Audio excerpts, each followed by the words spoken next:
Hello and welcome to Man's Model Moments. That was pretty close. My camera just unplugged and I just managed to get it on before you guys came in. So let me just adjust that a little bit. Well, I was trying to get it more central, but I think I'm just going to have to go with it as it is. Anyway, let's see who is in this evening. We have Adrian Hook, Fitch Lepstra. I'm sure I pronounced that incorrectly. Stuart, Phil, John Christmas, Dave P. Gumby, Quelto Thomas. Quilto? Yes, I think so. Dave, World War II Scale Models. Alt 92, Phil's Model Making. Michael Potts. John Allen Pascoe. David Coombs. Alex Moore. Gav. Penny's Pit Stop. Charles Flaherty. Danny Gable. Dutch Dave, the Flying Dutchman. And Alt 92, I think I mentioned. Black Skunk Works. Graham's Modeling Mayhem. Welcome one and all, and thank you if you attended the premiere. Apologies that it only went up 10 minutes before it went live, but I was editing actually on the stream yesterday that we did on Moss's channel, the Airfix and Chill Special Edition. During that, I was actually pulling images off the web. I actually got a notification from an email from Airfix, from my rep at Airfix. They give me all the restricted stuff, different views and things, which I didn't use in the video because I didn't, even though we've got it and it's all public, it is officially restricted, so I didn't want to use any of that. There's some nice images there. And it doesn't add an awful lot. It's mainly like PR looks. But I got that a couple of minutes past for when the website went live. So retailers only get it as you get it. We don't get any advanced notification. And but I was pulling images off the website. There is a Hornby repository for all this stuff, but again, you only get access when everybody does. So I was doing it because I didn't want to go on the stream. So I was doing that. I was trying to edit the video last night, and I got the video edited, but by I don't know what it was, 8 o'clock. I was kind of beat and was just like, you know what? It's too late to put it out tonight anyway, really. And you don't have to be the first. You know, if you have an audience, as I believe I do, hopefully, you know, you guys are some of it. People will wait for your video, right? So there's an advantage to being first if you're, you know, if you've never subscribed to a channel and people haven't looked for that stuff. But otherwise, you know, it's not essential to be first. It's good to be, you know, in that first day or so because of the noise that's generated. But I mean, Airfix got something like 48,000 views on their video, on their main announcement. So yeah, I then spent the entirety of today. Right, so this gives you a bit of an insight, and I'm going to do a video. I thought about it for the whole of last year, and I've started little attempts at it on making a modeling YouTube video. But just to give you an insight to it, I spent the whole of today writing the script, so going through. So I've already done the video. The video is edited, got it all laid out, how I want to present it. And then I went through the video, obviously writing what I want to say, and then to narrate it, you know, and do that. So that took until about 6 o'clock. No, till about 5:15. Because I had to run an errand. I had to go to the shop. I had to pick up a parcel, which I will show you the contents of shortly. Pick up post from the house because all of our stuff has been forwarded. So the parcel was actually the December releases from ICM, and I knew they would be coming. And they should have come here, but obviously they're being forwarded because it's a Royal Mail parcel to the house. But on that note, we do have a moving date, so I'll update you guys later on that. So there's a couple of hours out of the day. I wasn't doing that. I took another 30 minutes or so out to put some of the pre-orders up on the website, not all of them, but like some of the big ones. And then came back to editing, recorded, and by about 6 o'clock, when Maria came home, I'd done the recording. So then I had to edit the audio, because inevitably when you're reading from a script, there'll be some things that you stumble over. You know, live streams are a bit different, obviously, because you see all my stumbling. But sometimes, you know, you'll get like a frog in your throat, or your mouth will go dry, and you'll go, and on this, and then of course you have to stop and like redo it. So there's all stuff like that. I'd have to do the background noise reduction on the audio. At the end, I wanted to record a bit with me. So normally I just record using my microphone. If I want to actually record video like this, I actually use StreamYard, which I've still got about 15 days left until we move, basically, before it dies. Because I accidentally paid for this month. I didn't mean to, but I forgot to cancel in time because of all the stuff that's been going on, which is why I'm still on StreamYard here today. So, yeah, it takes a lot to put out what you might think is a very straightforward, you know, kind of reproduction video in some ways. But I only managed to finish editing that. So I edited the audio, like getting into one clean piece of audio. Then that goes through a leveler, which reduces all the highs and lows. So it means if I'm doing this, it's the same as I'm doing that. So just levels the audio so that you don't get those, what's he saying, and then suddenly get jump scared. Then that gets imported into the video, and then I have to chop that up to coincide with all the actual video. Because no matter, even if you're narrating while watching, which is almost impossible, that doesn't work. So that took about another 2 hours. No, sorry, from 6. No, it took about an hour and a half, around 20 minutes maybe. And then I had to upload it to YouTube. I had to go through all the copyright stuff, and yeah, I had 10 minutes then. Plus I had to set the live stream up. So I'm not complaining about YouTube, but you know, about the creator lifestyle, as it were. It's all good.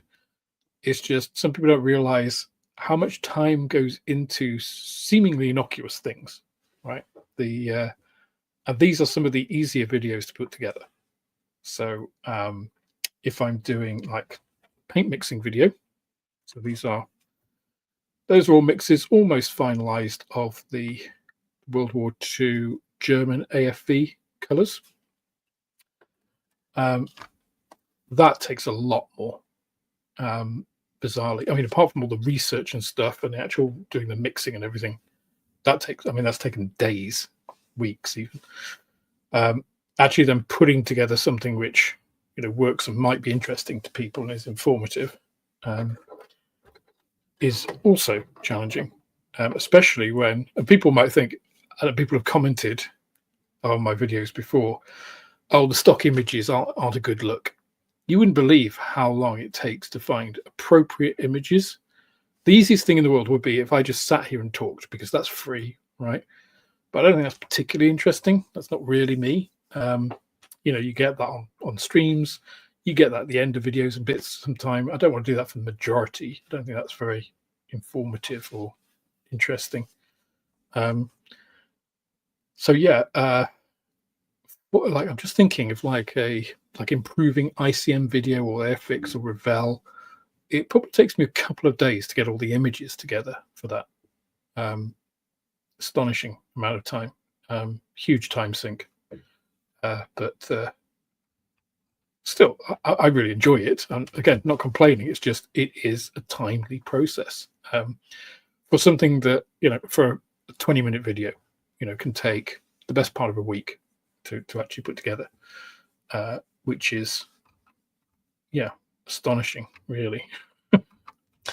Anyway, I've been wittering on. A lot of people have popped into the chat. What else do we have? Forgive me if I don't pick you out. I've got Julian Hall, Hayden Jones, Mario Saliba, Keith, David Coombs, I think I've mentioned. Phil's Model Making. John Christmas, John Alec, welcome.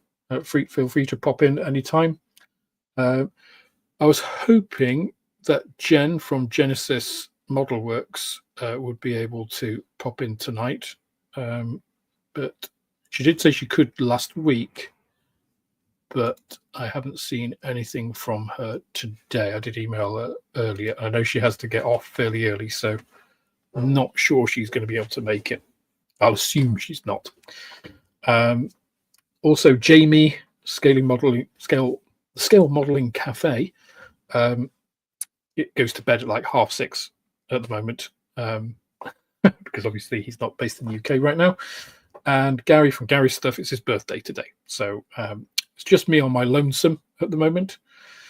Let me just see who else we have after that quick sojourn into people. Steve's Gaming, welcome. And I think Michael Myers, see you.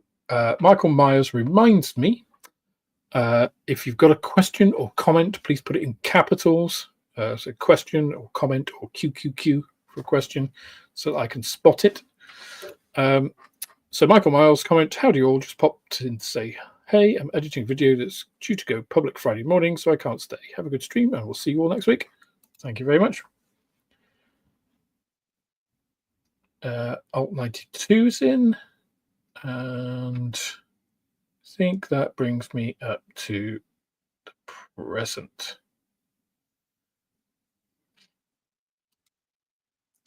Yeah.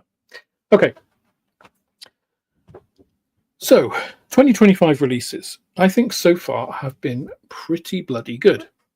So obviously ICM dropped their catalogue, which I have a copy of that arrived today. Where have I put it?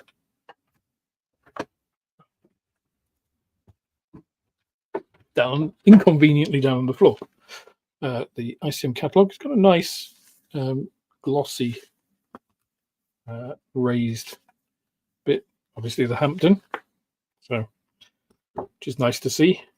And as usual, it's nicely produced, looks good, got all the stuff in. It's exactly the same as the PDF version on their website. And obviously the big standouts out for this are, of course, the Hampton, which is coming out in 2 separate versions.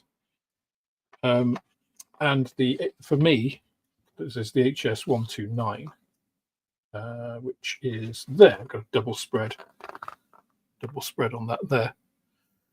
We'd seen the artwork for this one last year, and this one is the one that we hadn't. So 2 versions of that again. Then, of course, we have Miniart came out a couple of weeks ago, week and a bit ago. And really, some really nice things there. That Rappenschlepper Ost, the Pack 40 version, I can't remember the full name for it. It's got another name, which is typically Germanic. It's a bunch of words all put into a single unpronounceable word. But that looks really good. So I haven't yet done a mini art kit. So I keep being tempted by things, but I haven't done one yet. So that Rappenschlepper Ost, I think, is possibly going to be my first entry into ICM kits. That's into ICM kits, into mini art kits. Also had some really nice accessories, as always. But one of the other things that I think was really nice from Mini Art was their what they call a big kit or big set or something. And they've done one before, but this one is Kharkiv 1943. Kharkiv is probably a name that most people know now through the news with the Ukraine. But obviously in 1943, it's got their tram kit, which I believe won several awards. It looks really, really nice on their website. Stug 3 and a whole bunch of German tank riders, plus some bits and bobs, and an injection molded base. So it's all injection molded plastic, bar the bits of photo etch that they will inevitably put in there. But that looks really nice, and I think that's quite a neat idea, right? To have basically an entire diorama in a box, effectively. And ICM have kind of also done that as well, right? With some of their, like, again, I can't remember. It wasn't Pyongyang Air Base, because obviously Pyongyang's the capital of North Korea. Phong something Air Base, the Vietnamese set that they did. It's probably in here, actually. I should just look it up, shouldn't I? Which is a similar kind of thing from an aircraft. Fuwolf Combat Air Base in the 60s with their Sikorsky and figures and the mat and some equipment. You know, that sort of little diorama stroke vignette setting. I would say little. I mean, that's the 135 Sikorsky. It's absolutely massive. But you get the idea. And I think that is quite neat. So, you know, some really nice things from ICM, some really nice things from Miniart, and yesterday we got a whole bunch of nice looking stuff from Airfix, which obviously I just talked about in my video. There were some comments up here. I'm just going to go back because I wasn't paying attention earlier, so I'm just going to make sure I've not missed any. If I have missed your question or comment, put it in again if I haven't addressed it after a while, because I tend not to go back up through the comments because otherwise I'd never get anything done. So there's Michael Myers' one. That was the first. And then I think we're pretty much up to date. We've got Flying Dutchman, Dutch Dave. Although, again, Spitfires, I really like the 148th Trainer Spitfire Airfix released. Something different. Is it me, or are the comments at the bottom massive now? I'm having to go up to go over them. I mean, it's good that they're clear, but wow, that's kind of intrusive. Yeah, I think it was funny because on Airfix and Chill on Monday, we're actually saying, you know, trainer 2-seat Spitfire would be nice, but they probably won't do it because there's lots of different variants of the trainer. You know, based on different marks of Spitfire, so it'd be difficult to do. And which do you choose? And then next day, Airfix actually do it. So I think it's nice, and I think it kind of lends itself as well to people who aren't naturally necessarily modelers, people who do go on those Spitfire experiences. I've been tempted. Unfortunately, I'm not making enough money. If I was still doing my old job, then I'd definitely be doing that. Put aside the money. I don't have that kind of money to put aside now, but that's one for that's a pension pot withdrawal thing, I think. Although I believe there are limits on that, so I need to pull my finger out really. So yeah, I think inevitably people are going to complain that the Spitfires, but Spitfires sell. Everybody releases Spitfires, and it's kind of one of those things, right? It's like, I don't think you should necessarily moan that people are doing Spitfires. I don't think this 2-seater Spitfire and Mark 9 that they've done are preventing lots of other toolings. So, you know, I think they're fine. And the 2-seater is definitely a bit different. If you can imagine, if you've flown in a Spitfire, spending 30 quid to buy a model of it, or even spending 30 quid and then, you know, however much it costs to get somebody to build it for you, probably not a bad investment, you know, as a memory of what you've done. So I think there's kind of a bit more of a broad area that those kits could sell in, you know. I think that's quite smart. Might take a while, but, you know, we'll see. I just saw, I think Emma's just popped in. Hello, Bird. Good to see you. We're just checking comments just to make sure I've not missed any. Julian Hall, regarding the occasional Spitfire wine, Airfix is a business, Spitfire sell, like or not, they pay for everything else. That's also very true, right? We shouldn't bemoan the cash cows that a company has that enable them to do the odd things, like a 1/72nd scale Wessex and a 1/48 scale Lysander. So, yeah, I absolutely agree with that. I just feel like these comments are just like, ooh, comment, shouting at me. I wonder how many of the new kits will be in Oldie Littles. I can tell you that none.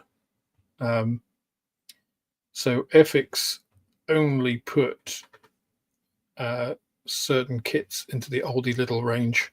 They are boxed specifically for them. If you look at them, the boxes are different from the standard boxings of those kits. You won't see a new one in those.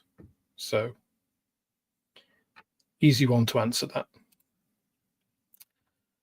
Comment, nice to see schemes from Hong Kong and Singapore in the Airfix 2025 release. I've been talking too much today. That's the problem. Some might say I've been talking too much most days, but yeah, I like that as well. I also like the fact that there is an Irish scheme as an A scheme as well.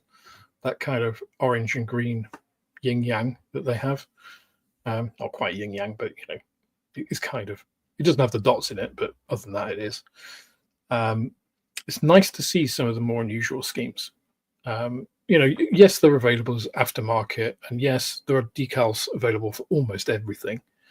But it's nice when you don't have to spend extra, because especially when you're looking at a 72nd scale kit, the decals can cost half as much or even as much as the kit itself. So I was quite impressed actually that they're doing new schemes for the smaller 172nd scale aircraft, like the Fuwolf 190, the Hurricane as well. And the Hurricane scheme is actually quite nice, because those are like 12 quid kits, 11.99. If you were to buy a set of decals, and yes, there's going to be several aircraft on there, but you're talking about what, £8.99 if you can get a cheap set, £12 if you're not. It's the same as the kit. So yes, you've got them for others, but if you want to do a specific thing and you're not particularly invested in doing lots of that type of aircraft, what are you going to do with those? I mean, you can take them to a model club and get others to use them and stuff, but it's an expensive way of doing things if you don't have to, because there's the scheme you want in the box. Emma says, with all the Spitfires they do, I wonder Airfix don't do more Seafires. I mean, they do the one Seafire. I know I built it as a commission. And it's actually a really nice kit. You know, it's not the most detailed interior and stuff, but I mean, there's aftermarket if you really want to go for that. And it goes together really nicely. I mean, you do need specific tooling for parts to make a Seafire. Not a lot, but yeah, it is one of those perennial questions, isn't it? I'd love to know the priorities in some of these companies, and like, you know, how much things do what. Because essentially, if you think any tooling, any design of a tooling, any additional parts for something takes time. I imagine there's two things, right? There's time and there's money, right? I mean, there's more complex bits than that as well, because you've also got, you know, production capacity, you know, and slots. You know, when can their company in China actually make the tooling? When can the company in India actually impress those? That's probably less of a limit. Imagine the first limitation is you've got your designers. They have a finite amount of time, and you can allocate blocks of that time to certain projects. So I imagine they've got a Kanban board or something, you know, a big Kanban boards and stuff are all fancy names for basically big sheets of paper where these things are all laid out, and anything will have some association with it. It's one of the reasons I wasn't really on board with the P51D starter set that they did last time, because they got a serviceable P51D previously. And tooling an entire new kit does require a lot of time, designer time, if nothing else. And that's time that they're not doing other things. So, but that was their priority. That's what they wanted to do. So that's what they did. So yeah, it is interesting to know, you know, how much time they allocate, what block of time is, you know, a tool with new parts. So an old kit, like we've seen today, the which ones were they? I can't remember now which were the ones with new parts. There's so many. So many in this release, which is good. But one of those, like the say the two-seater Spitfire, right, which is a major thing. I mean, yes, you've got like wings and stuff, but you've got to redesign a completely new fuselage and all the internals. So that's a lot, right? Which you can only estimate, right, how much it is. Do they give that full like new tool block allocation, or is that half? You know, is doing something like one of the others like a quarter? I'll be interested to know how that all works, but I expect designer time is one of the main limitations that they have. Cost will also be a big piece of that, because each of those blocks of time also have cost associated with it. A new tooling will have a higher cost associated with it than new parts, you know, principally over number of sprues. But yeah, interesting. So I don't know the answer to the question, Emma. I imagine it's in there somewhere. But Phil, comment, I was predicting the 1/24 scale Fuwolf 190 getting a release because I just bought a fairly expensive spares repairs one to help me finally finish when I started in 1992. So that was more of a hope, like a wish, rather than anything else, right?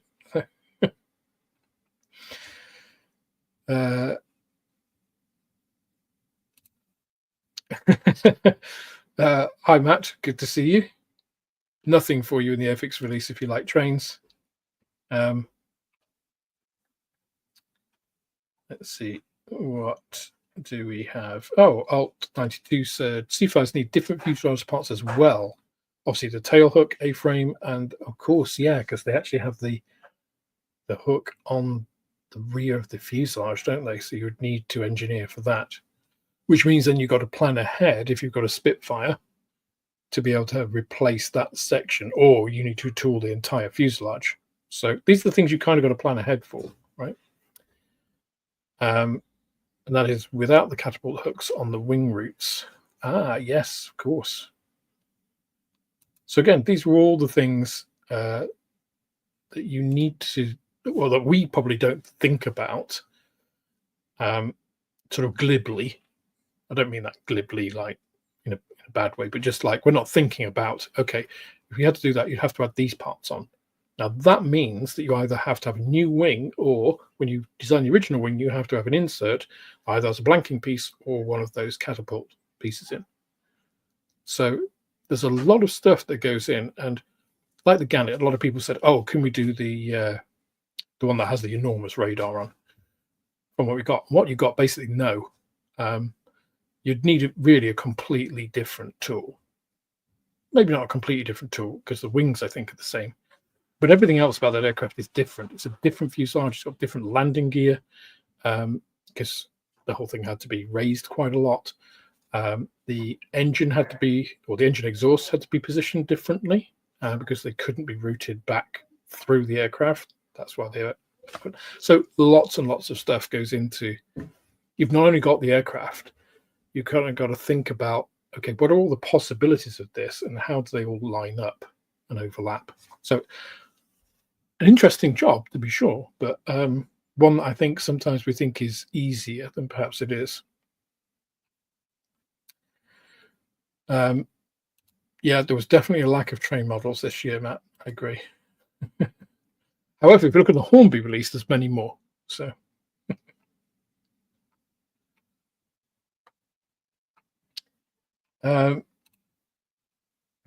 Oh, sorry. Oh, I'm clicking all over the place and it's not working. Scale Models Dave, thank you very much. Has gifted 10 Man's Model Moments memberships. Most appreciated. For those of you who received those, I believe it's just a random allocation to people who aren't members in the chat. There is a Discord server. As a member, you should be able to see that in YouTube. It's I believe it's a pinned comment in the community.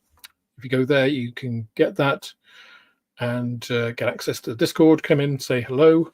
It's the easiest way to get in touch with me. I'm on Discord all of the time. Basically, I've got it on both my PCs at home. This PC will actually go to the shop when we move, so I'll have it at the shop. I'll have it at work, and I've got it on my phone as well. I use Discord all the time. So it's the easiest way and most personal way I can answer questions and stuff on there much more easily than like through channel email and things. Plus, of course, I know that you are a member and you get priority in answering questions. I try to answer questions, whatever, but sometimes, you know, time is the most limited resource we all have, and sometimes I don't get around to it for non-channel members. So membership has its privileges, is what I'm saying. Okay, just looking at any more comments. The Seafire needs the weird folding wings too. Indeed it does. I did consider doing folding wings on the commission I did, but I actually asked the guy. So it was for a friend of the guy who flies the current one in the, I think it's the only flying Seafire, but it's the one that, is it Historic Aviation or the Heritage Flight, whichever it is. Guy flies that, and it was a present for him. And I asked Andrew, the guy who commissioned it, you know, what he would like. You know, flying on the ground, wings up. You know, he was like, on the ground, wings down, cockpit open. It's like, great. that's definitive, and that's great. I didn't have to fiddle around. So I got a spare set of folding wings for the for the Spitfire, or Seafire, I should say.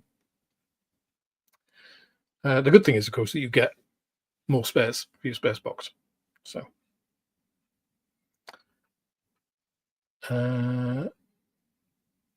yeah, exactly. Alt the AEW Gannet looks like Gannet, but it's almost a new aircraft, or minute but essential differences. Yeah.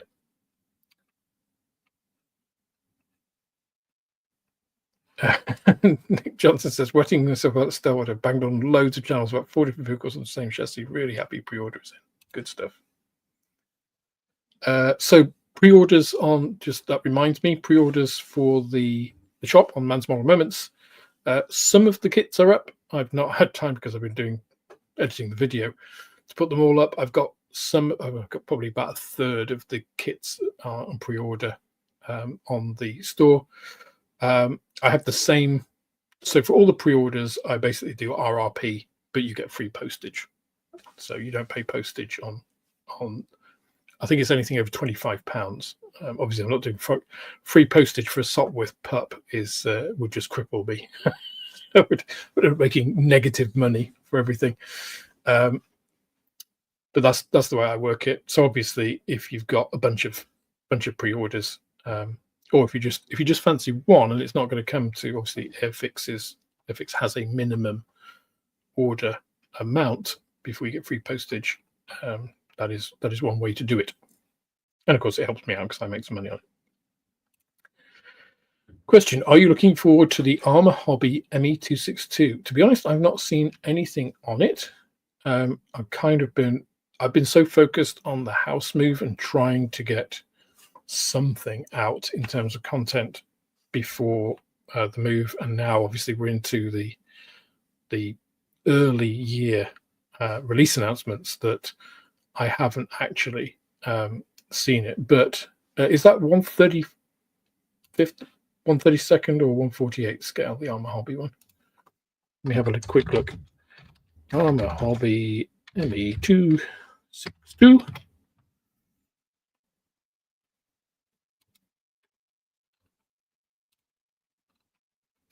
Okay.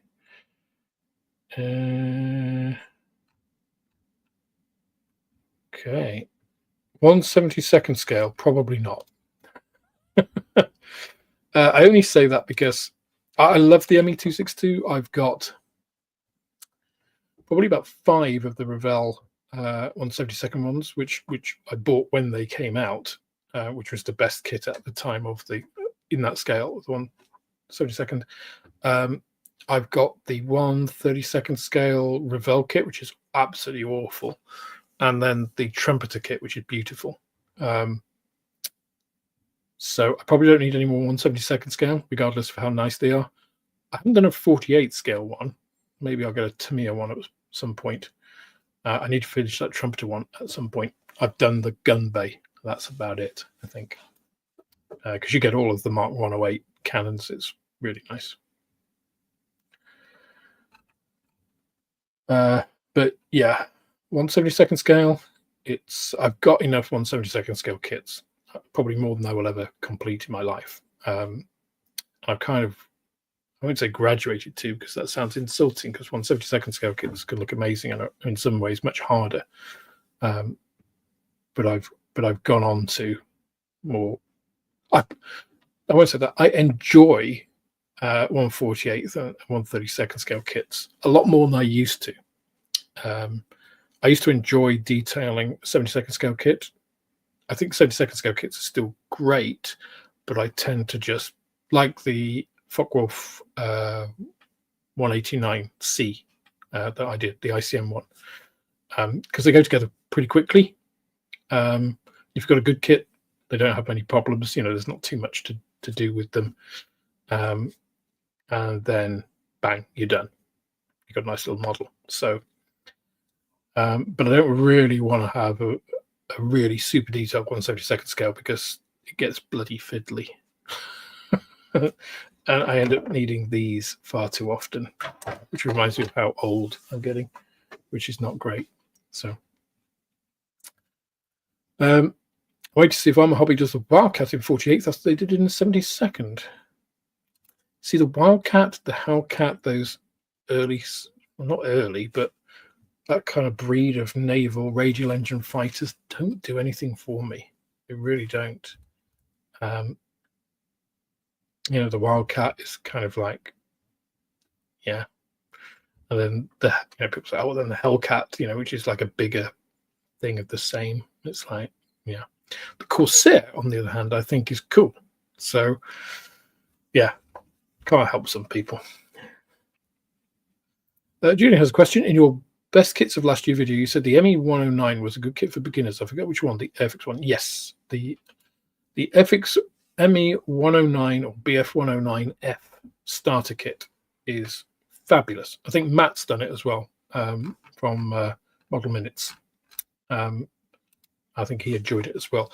It's almost a perfect starter kit, I think, in very much the same vein of vein, phrase which I've used a lot today. It just seems to be on my mind, as the other starter kits. I don't like the fact they don't have an instrument panel and a control column. I think that was a simplification too far, but the rest of the models are absolutely beautiful. And if that helps get people into the hobby, you can make a control column, you can make an instrument panel if you want to.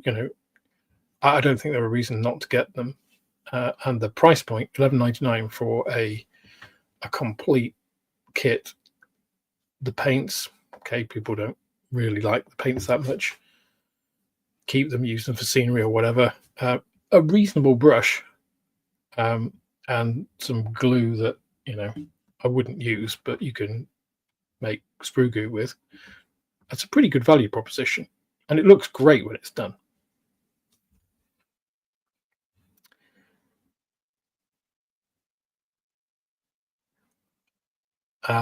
Yeah, okay. Only done an unboxing, but it does look good. Yeah, and I agree with you on the Mustang, Matt. The Mustang has several annoying things. The one is that obviously there was a prior kit, and yeah, it was a little bit old, and some of it, like the landing gear, was too fragile. But did it need an entire new tool as a starter kit? And if it did, things like not being able to raise the tail wheel. The Mustang was such a clean aircraft, to not really be able to raise the tail wheel when you've got a flight stand seems mad. But hey. Alex, I found the Bates method of eye exercises are very effective in staving off the need for specs. Oh, I'll have to look at those.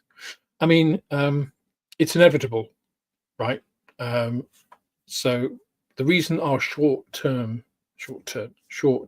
range vision goes as we age is that basically the lenses of your eyes become less flexible.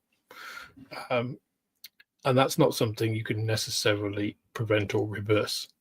You can stave it off, maybe, that these exercises sound like a good thing. I don't know if it's too late for me, but at some point it's going to happen.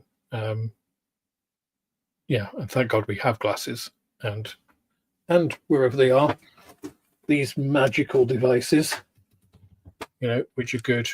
I mean, I've had good vision all of my life, so I can only be thankful that I have a better vision than most up until now, and now it's probably, well, actually, it's probably still better than a lot of people's. So I can only count my blessings on that rather than bemoan the fact that, you know, we all age. I could rail against the sea King Canute like, but it's not going to change anything. Okay. So I think we've gone through the immediate bits and bobs. There's a couple of things I wanted to, obviously, I wanted to have a chat. And if John Alec pops on later, I could kind of do that. If not, I'll just talk about it. But the other thing is, I obviously managed to get the box that was waiting for me at my new house of ICM's December releases. And one of those, of course, is the Special Forces Black Hawk. So I wanted to give you guys a bit of a preview, sneak peek, insight on that. It's hit other places, other people have shown it as well. So that's going to be something that's going to be on the bench very shortly. I can get somewhere to record it. Yeah, unfortunately, I don't know whether I'll get, so I'm getting the January releases as well. Generally, they come on about the 19th. So it'll probably be this time next month before I get them, which is probably longer than I want to wait. I was just thinking I could actually build it and then do the unboxing on one of the other kits, but that might be cheating. But anyway, that's so one of the things you get, I'll show you the boring thing first. You get a set of paints. Obviously ICM's standard paints. I still think they are, I mean, almost certain they're AK paints, right? They come from Spain, the raw materials, the actual paint itself, and then it's I don't know whether it's mixed, like whether they mix specific colors for ICM mixed them, or whether it's just standard colors. I don't know, because I've not got enough AK paints to be able to test that against. But again, I think there's some of the best paints around. The color allocation choices, not so much, which is weird because some of the colors, I mean, spoiler for the upcoming AFV mixing video, ICM German Grey 1038, I know it's number off by heart now, is a perfect match, almost a perfect match for what is it, 7021, I think it is, RAL 7021, which is the dark grey of German armour from early war vehicles, almost like within less than 1 DE. Of course, as it was applied, it then faded. Because it was matte, it attracted a lot of dust. Oh, I have food being brought to me, thank you. Can't get better than this, can you? It faded. Because it was matte, it attracted a lot of dust.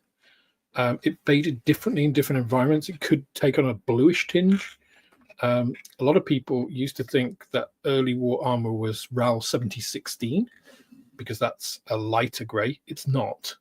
RAL 7016 was actually used for ground equipment and stuff, both in the army and I think the Luftwaffe as well. It was never used for vehicles.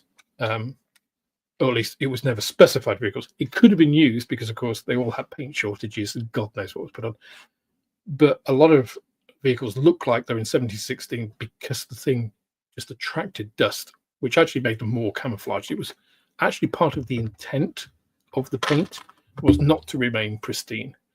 It was to attract dust and blend in with the environment. That's what camouflage is for, right? So some of the whole accuracy argument is, as I put in my last video about accurate colors, is garbage, right? yes, we can aspire to accuracy, but accuracy, if you paint something, that is a Tiger 1 turret painted in 1038. Yeah, it's a very dark grey. There are no tanks in action that look like that. So if you painted it and said, "Oh, that's accurate," it's just like, well, no, it's not. Even in the factory, it wouldn't have looked like that. So, but anyway, I'm going on one of my usual tangents. So yeah, they have some really good paint matches. They just don't necessarily tell you them. Which I think I've covered in my other videos as well. But I saw a couple of comments as I was going along there. Fingers crossed they have the quality control. Sorry, this is what I was talking about. I've been talking too much. I've drunk a lot of fluids as well, so I have stayed hydrated, but it still comes back to bite me. So, look at that. A fake chicken thing. These are actually pretty good. And the air fryer is the trick. If you guys haven't tried air fryer chips and nuggets and things, buy an air fryer. It's worth buying an air fryer just for that. So much better than the oven, and it uses less energy as well, which is cool. Slight digression there. Comment: I love the ICM Defense Intelligence of Ukraine Black Hawk. Great scene. Yeah. So I'll be getting that and the standard UH-60. Is it UH-60 or is the Black Hawk anyway? In its standard set, because both those are in the January release.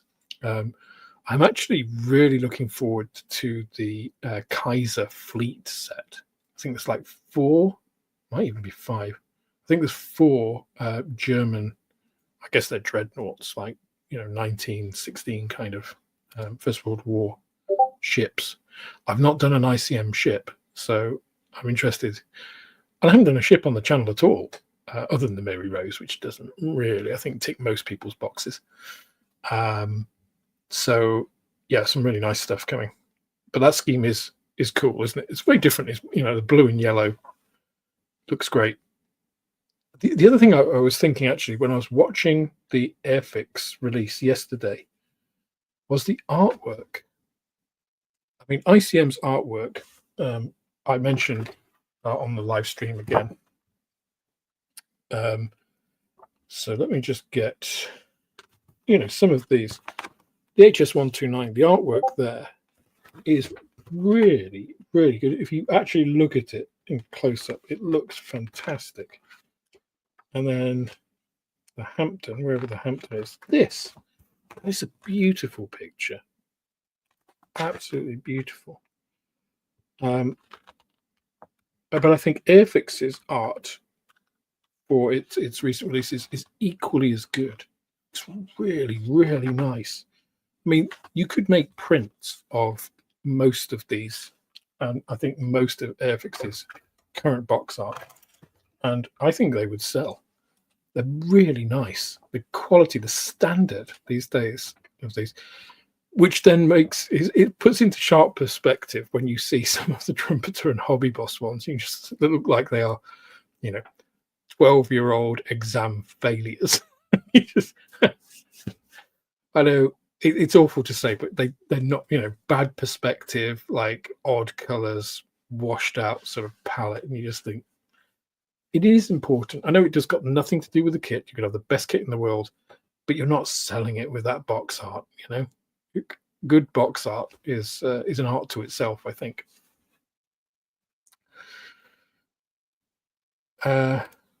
Okay. Comment: the Tiger Moth Oldie have is not, in my honest opinion, a scale 1 kit if you have to saw pieces like the doors off. I would agree. I think the Tiger Moth, I mean, a 1/72 scale Tiger Moth is not a big aircraft. It's fiddly. I mean, let me just rewind a bit.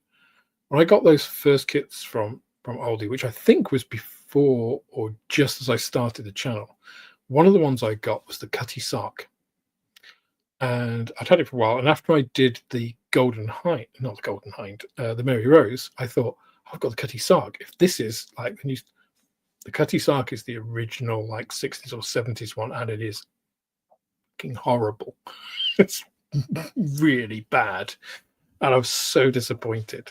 And I like the idea of the oldie releases. I think if they were more selective with the kits that they put in the same way that they're selective about how they're bringing out starter kits, you would actually do more for them than, because the Tiger Moth itself isn't a bad kit, but it's not your first entry point to modeling. I would agree. So if you're going to ask questions, guys, please put it in capitals. I caught this one, but if you look at the chat, I'm sort of seeing this out my peripheral vision. You guys are actually focused on that. So I don't see it as well as you do. So if you put it in capital letters or QQQ in capitals, it's much easier for me to spot. Just from your point of view, it's more likely that I read it out, and I want to capture all the questions. I don't want to miss anything. Could you do a video on the scale effect of color? Yeah, I know it would piss a lot of people off as well. So, so when I mentioned in here's a little story. When I mentioned in my Best and Worst of 2024 about the Scale Modelers Critique group on Facebook, I actually went there to find the original post, and I couldn't find it. And there was a guy there who said they put it up and took it down, and I was just like, "Do you have?" I've got a link to it. So I clicked the link, and it wasn't. It was a link to my color accuracy video. I'm basically doing the same thing. It's just like, oh, here's this video from this guy. They don't like me there. And they think I use clickbait titles. And I said, I think you're confusing, because he was like, oh, it's like all sensationalist kind of colors and stuff. It's like, I think you're talking about a thumbnail, not a title. I said, my definition, my personal understanding of clickbait, again, I'm going on a tangent here, but my personal understanding of clickbait is, and I've experienced clickbait before, is a sensationalistic thing that you click and it doesn't have anything related to that at all, right? So I'm really interested in cosmology and physics. So I'll see stuff which is just like James Webb Space Telescope discovered something that physicists can't explain, something like that. That's a fairly, for physics, that's just like tabloid news kind of level. And you click on it, and then it'll just talk about the history of JSWT and some of its discoveries over the last 2 years, and it's got nothing. There's nothing new in it, and that's the only time really that I'll consider disliking a video. I think the only two valid things are if it's complete clickbait like that, it's promised something, it hasn't delivered at all, the video is not about that, or if it's hateful, in some way, like it's spreading, a call to arms or anger or hate or whatever. In general, it's just like, this video isn't for me, I'll move on, right? I think that's the way to behave generally. So yeah, the whole clickbait thing was, it comes down to like, this guy particularly doesn't like that style, but the yellow and red that I have for my usual 1, 2, 3 word thumbnail images is because obviously we use a varied selection of backgrounds. Box art is one, has a lot of different colors and stuff. How do you make that stand out? Easy way is to use 2 contrasting colors, like black and white, yellow and red, green and blue, those kinds of things. Because no matter what the background is, one of them might blend into it. The other one has high contrast with the other one, so it doesn't matter. So you'll see it. So that's the first thing. So it's just a visual thing. The other thing is you get less than a second to hook somebody on a thumbnail. So the idea of a thumbnail, I've been in sales for almost 30 years, right? So I've been in marketing, so I know all of this kind of stuff. It's psychology, right? Does it attract enough attention for you to linger long enough to read the title?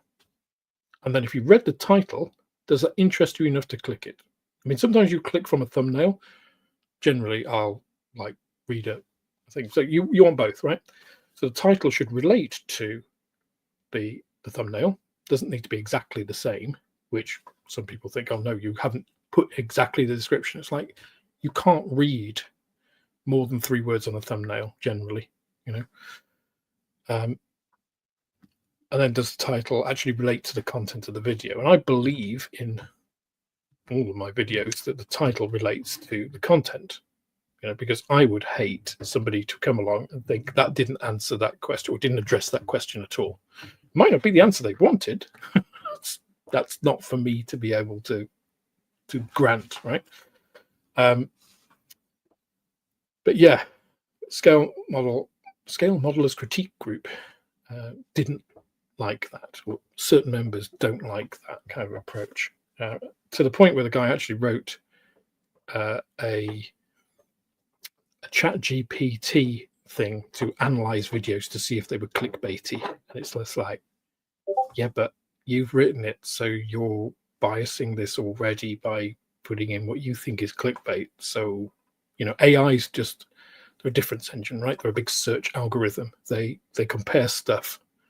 You have to train them. They only know what you tell them. They're not God. They're not neutral. Yeah. So, you know, give me some evidence. The thing I don't like about them is that they don't like data and evidence if it's presented in a way that they don't like. And critique is analyzing something with data and evidence, and they don't seem to understand that. But anywho, can't remember what the original point was, but oh yes, scale video, that was it. I should put it up here so I can remember it, but it covers half my chin, so maybe I should have that, and then I can eat and you can't see me. Scale effect of color. This is one of the things some people don't think exists. People speak very authoritatively in these kinds of groups as well. That doesn't exist. It's just when, for example, enhanced contrast, which is absolutely a thing. There's a really good image. It's like a cartoon image of 2 faces. And superficially, they look the same, just one looks to be darker than the other. The color of the face is exactly the same. One looks white and one looks brown. I mean, white-skinned, brown-skinned. But if you take it into an image editor and click both of them, you know, they're the same hex codes, same color. And it's because of what's around them that they appear different. It's the whole gold, blue dress thing. So the scale effect of color, there is a physics effect, which is obviously enhanced contrast, but also there's just more light. There's more photons on a big surface than there are on a small surface. So the way they react and the way you see them changes. So I could do all this. I know a lot of people would be like, no, that's not true. Prove your sources and all this. And it's just like, I'm quite happy to explain things. You know, for a big part of my career, first 7 years perhaps of my commercial career, I did a lot of training. And since then, in the latter part, I was doing a lot of coaching and training. So I'm very happy, familiar, and I enjoy training people and educating them. But you can only do that if they're prepared to listen. And I know you guys do. And we all have differences of opinion and think things are, you know, greater or lesser impact. But I try to base all my stuff on facts and data rather than subjectivity, right? What I think and what can be proven are 2 different things. That's why I have this colorimeter rather than guessing what a color is. Yeah. Now that doesn't mean that, you know, your facts and data can tell you one thing. You can say this is a close match, but you can still visually see it. That's because the eye is very good. You can distinguish millions of colors. So yeah, absolutely. At some point, I will do a video on scale effect of color, but it's kind of related to actually what I'll probably do, because I've been already planning this, is a video on accuracy versus realism. So and this kind of exemplifies it, right? That is a very realistic rendition of German World War II armour RAL 7021 grey. Very accurate, but it's not realistic. It doesn't, and by that I mean it doesn't give you a sense of realism. And why is that? It's because of things like colour scale effect. It's because of things like weathering and lighting and all of those things. So yeah, absolutely, I'll do that. And the ultimate point of it all, of course, is not an academic exercise. It is to be able to produce better models. And I think understanding a lot of the color pieces, a lot of color theory, which I'd encourage anybody to go and look and be able to mix your own colors, is you get an instinctive understanding of some of this stuff, so that you would actually, when you're weathering something, you know where to go to. So for instance, the app that Casey and I are developing. Say Casey and I, it's mainly Casey. She's the brains behind the operation, right? She's got the programming knowledge. I'm kind of more the sales frontman, the practical application of some of that, because you can produce an extremely accurate mix and it not be generally applicable. Like, so I now have this little thing, the cutest scale in the world, right? How cool is that? Look at that. So that'll weigh milligram quantities. So I've been measuring paint, not just watching paint dry, I've been measuring paint before it dries, to create accurate mixes, just to double check, because obviously cases in the US, I'm here, and we don't have the same instrumentation. So trying to compare results can be challenging. Sometimes we get different results and we have to work out why. You know, we're using the same, this is the Thomas Chory book. So this has a whole bunch of paint chits at the back, which you can scan using this to get values, and then mix those values, and then paint those, and then you can actually put them over when cutting out little bits. I have one here. Here we go. Cut out little pieces. That is, I think that's RAL 9001. And then put them on the chit, and you can see, okay, visually that looks perfect, or that looks way off. You know, what went wrong. So, but I think there's an academic side, and developing the app gives you all of that. And then there's the practical side of, okay, if you're using the app and you're adding more white, for instance, to a color, it doesn't just necessarily change the L value. The A and the B values, so your color, so A is green, red, B, yellow, blue, can change as well. So that's why sometimes lightening, so it basically, and this is what I've said before, it reduces the saturation of your color. So it changes the tone of the color, not just the lightness.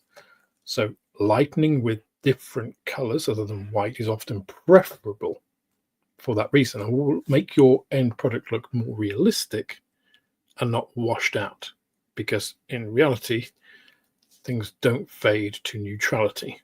So it's a big topic, and a lot of artists do this. You know, people like Beethoven, born with a naturally perfect pitch, an ear to be able to hear tones and stuff.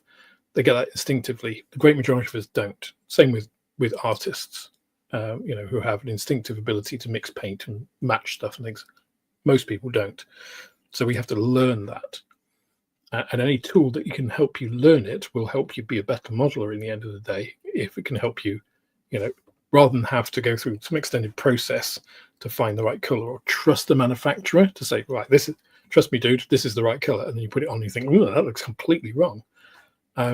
You've mixed your own color and you know how you've mixed it, and I can add a little bit more, for instance 1030, which is ivory in the ICM range. That will lighten it up and keep that yellow hue that you've got in your main tone, whereas you don't want to do that if you've got quite a blue tone, because it will kill some of that blue. So it'll actually make it look more different than if you did it with, say, an ice white, which would preserve that blue. So it's a practical application of the theory, I think, which is important. That was a very long answer to a very simple question. The short answer is yes.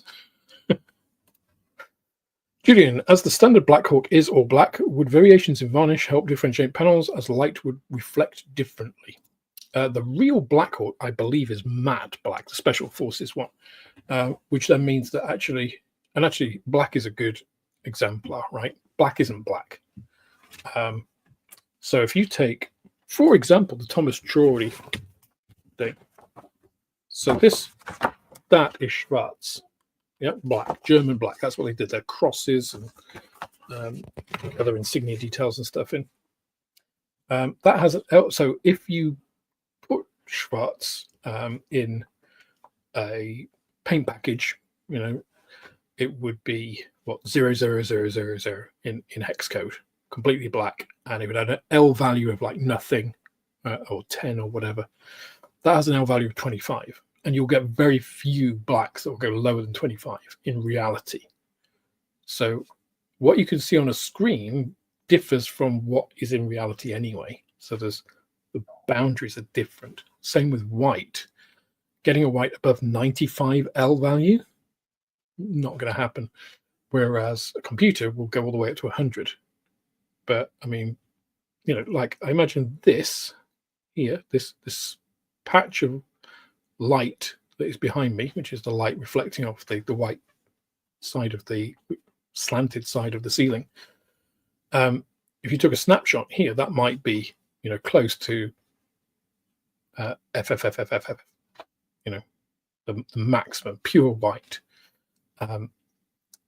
If I actually scan the color of this is actually quite almost like an ivory white. It's not stark, harsh titanium white. So black, I don't use black, basically. If I was going to use a base coat for the Black Hawk, it would probably be rubber black, like ICM rubber black, something like that. And many ranges have a shade less than black. And then I'd weather it lighter. I would progressively use different grays and things on panels to make it lighter, and then I would wash it with a black, like panel line wash, to pick out all of the detail. And that's the thing about accuracy in reality is, right, we're not trying to create an accurate reproduction of a Black Hawk, we're trying to create realism in our reproduction. So it's the old argument versus raised and recessed rivets and panel lines, right? A recessed panel line is not accurate. You don't get big gaps in aircraft, right, where the panels meet. They're flush. Otherwise, your aircraft doesn't fly very well because of all the drag that's generated.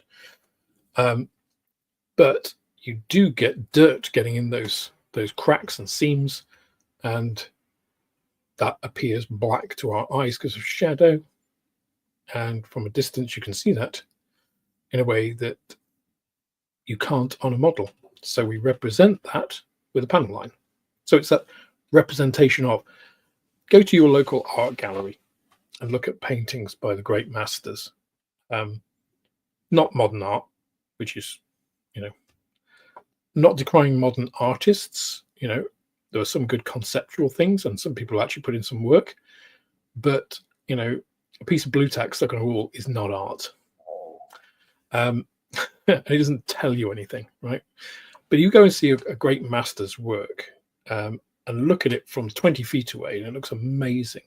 Look at it from 20 inches away and you will see thick blobs of paint. You will see, you know, the textures and, you know, this sort of view of it. It doesn't look like anything often. You know, a little highlight on a piece of metal or something is a little, you know, fleck of white paint. Quite often it will have like drags of other color in it where it's mixed in intentionally to give different variations, to give the angle. That's not accurate. That's not actually how it looked, but it's realistic. It gives that impression. It's the illusion of reality, and that is what we're trying to achieve, right? This all sounds very arty-farty, airy-fairy, but that is if you look at the difference between a model that you just think, oh, that looks nice, and something you think, wow, that's the difference. One might have painted it more accurately but less realistically than the other. Okay, so the question of what is realism, it's the illusion of reality. Craig, question, have you missed much? I've no idea. Probably not. I've missed many of my segues and sidelines, but not sure about anything else. I've been talking for an hour and I still haven't got anything out of a box, so you haven't missed that much. Right, I'm going to take a bite of this and see what this is like. I'm going to get some mayonnaise. That's really good.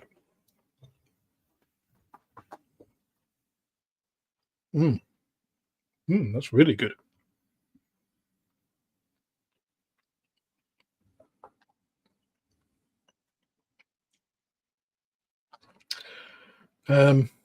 Okay. How likely is it that Airfix will focus on Sweden in 2026? Swedish Air Force turns 100 years. Airfix and Hella are the backbone for Swedish aircrafts and model a new Saab J35 track in 2026. It's an interesting question. It's a really interesting. Thanks, Carl.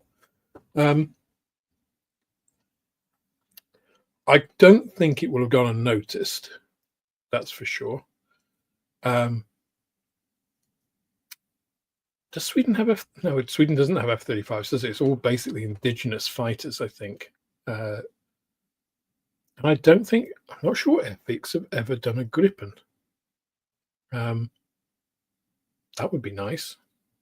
Would they dedicate an entire new tool? I don't know.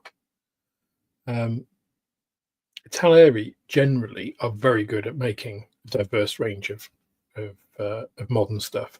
I think they were one of the first to bring out a Gripen. They brought out the YF-35 and YF-32, or X-32 and X-35 as they were before that competition was won and the F-35 was made. So it's a good shout. I think a whole bunch of stuff with Swedish markings would be good, right? So interesting question. Interesting question. Comment, what a lot of people call AI is actually an expert, expert system. AI learns expert systems don't. Superficial description, basically that's it. Yeah. I'll show you how far behind in the chat I am, because that refers to what I was talking about with the scale modeling critique group. Comment, this hobby stroke pastime, call it what you like, it's all about watching paint dry. It is, yes. I mean, specifically, you don't have to watch it dry. You can paint it and then put it aside, but you're definitely waiting for it to dry, for sure.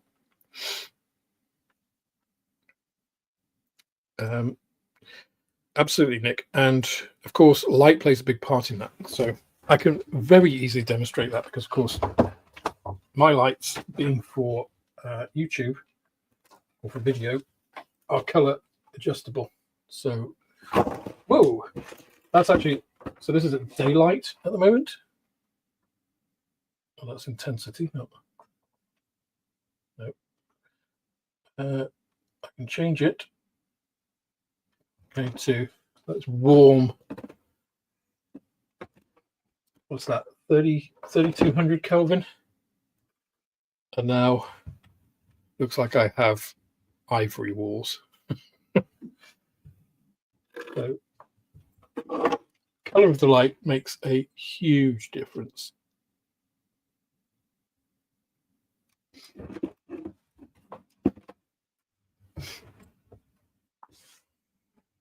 So actually, if you took a photo here, this is blue. Look, I don't know if you can see my mouse pointer. So this here looks blue on this camera.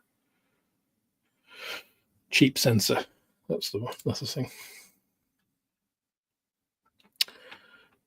Just scrolling down, trying to catch up with the chat. Comment. Thanks for answer. Agree with your assessment of color and scale and your evidence-based approach. Thank you. Thank you. That is what I'm trying to provide, is an evidence-based approach.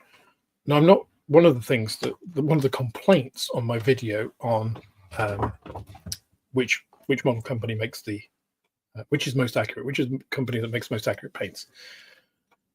One of them was that I didn't answer the question. It's like, well, I did answer the question. The answer is none of them. Right? None of them make the most accurate paints. It's like some of them may make the most accurate paint, but it's kind of, as I've just spent half an hour describing, it's a moot point, right? It's a futile exercise. You can strive for accuracy, but that's your starting point. And really what you're trying to do is then give that impression of realism. So, but yeah, evidence isn't necessarily in everyone's. There are about 20 types of cognitive bias, and there are many that they displayed. And then they go on about, oh, it's just your ad hominem. They use ad hominem a lot in their defense, which tells you several things if you understand that. But yeah, I'm more than happy to discuss my videos on a fact basis, but they don't approach it that way. And plus, they're bloody rude. So thanks for saying it's evidence-based. Question: how do you compare the releases from other big manufacturers to Airfix? So I think the way I try to approach it is I look at who does their release serve, right, in terms of the model. It's not for me. It's one of the things I try not to do is just like, this was a great release because it's got loads of stuff I like. It's like, that's a stupid assessment, right? As a person, you personally, that's absolutely valid. That's not how I'm trying to approach these assessments, these announcements. I'll mention what I like, but for instance, Miniart have very clearly set out to do 1/35th scale vehicles and kind of that space, diorama accessories to go with that, vehicles. So they've got vehicles, they've got figures, they've got accessories like road signs and crates and bottles and stuff. They started into, and that's what they were known for ages, and like doing super detailed kits of that stuff. And now they've started in 1/48 scale aircraft, and they've also delved into the smaller scale vehicles as well. Using their expertise, obviously, in the bigger stuff to go in there, and then make the foray into aircraft as well. There's nothing there if you're a 1/72nd scale aircraft modeler. There's nothing there if you make ships or spacecraft. That's not what they're trying to do. So I'm not going to assess them based on that. I'm going to assess them by what they're addressing. They are addressing the 1/35th scale and 1/48 scale market. They're not really addressing the 1/72nd. They make some stuff as well, which is really nice for those people, but I'm not going to judge them against somebody who makes mainly 1/72nd scale aircraft vehicles. So I try to look at it on, who are they addressing, what's their audience, and how does that serve them?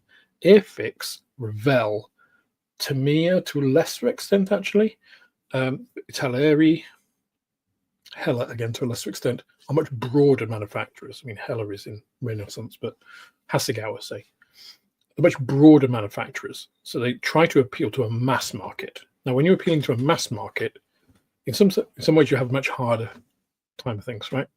Because you're trying to please everyone, and you can't please everyone. You're never going to please everyone. Airfix tried that in the past, and they went bankrupt.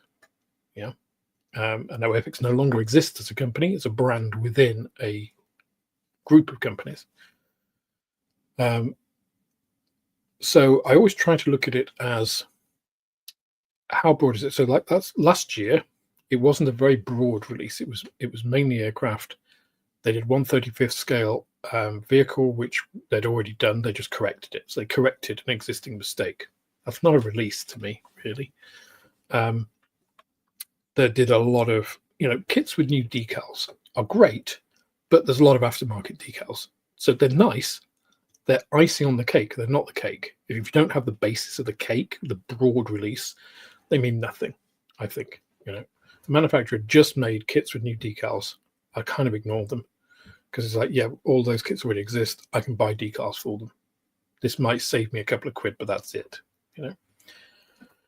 So that's how I try to judge them against each other: is how many new releases are they bringing out? What sort of things are they? the parts that they're adding to new kits, does that broaden their appeal? So you saw some really good examples here. And even with the schemes, right? The scheme on that HE116, two very different schemes. One, a torpedo bomber in Norway, one regular bomber in Mediterranean theatre. So that's either two different groups of Luftwaffe modelers, or it's a Luftwaffe modeler buying the same kit twice and doing it with different schemes, which is really good, right? If you've just got one with some boring schemes and it's just like, oh yeah, so then you're relying on the quality of the kit. If it's been out there for a while, then, yeah, it's good. But so I try to look at it with a kind of commercial bent on it as well. How well is it going to do for the company? Or do I think it's going to do with the company? Obviously, I don't know, but I've been in commercial a long time, so I've got a feel for it. Let's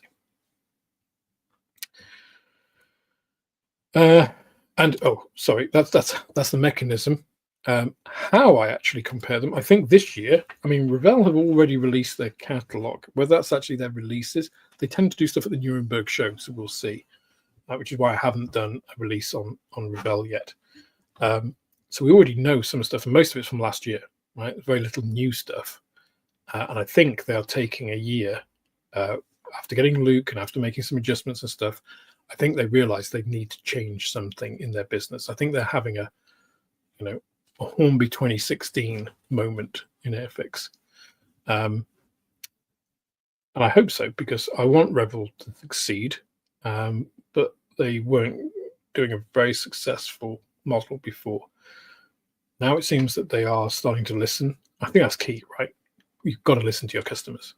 Otherwise, you're just not going to perform. It's a very complex.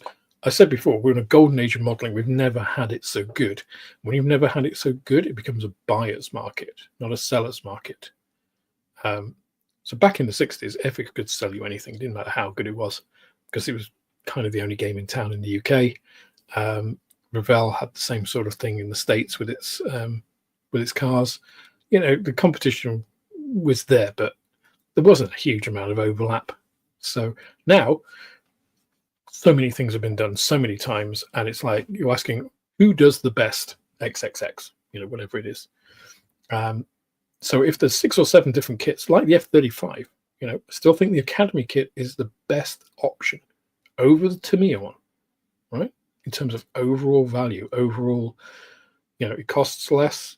It's got the best, I think, balance between the RAM tape being modeled rather than just being 100% flat. Tamiya is very good as well, but it costs more. I just think the Academy gives you a better overall deal. It's marginal. I've done a video on it. So Revell coming in, I'm going to judge that in exactly the same way. Same as the Italieri F-35C. So I'll do those two together in the same way that I did the Academy and F-35 from Tamiya.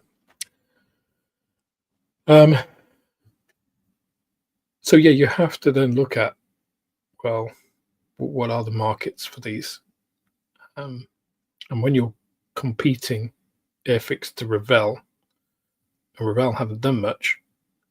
Airfix's release last year was better than what we expect to see from Revell this year, right?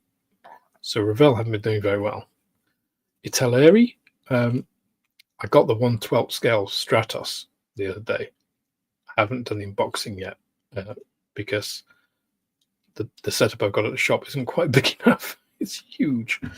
But that looks, it's a lot. It's an expensive kit, but it's a lot of kit. So trying to balance all that out, it's quite difficult, because a 1/12 Lancia Stratos appeals to a very different set of modelers than a 1/35 scale Rappenschlepper Ostpack 40, as opposed to a Blenheim Mark 1 NF, right? There aren't that many modelers. If you look at the global population of modelers, most of them have their niches. There are very few that will do everything, and we probably end up as YouTube creators. I'm going to have a little bit more of this delicious, whatever it is. That's very good.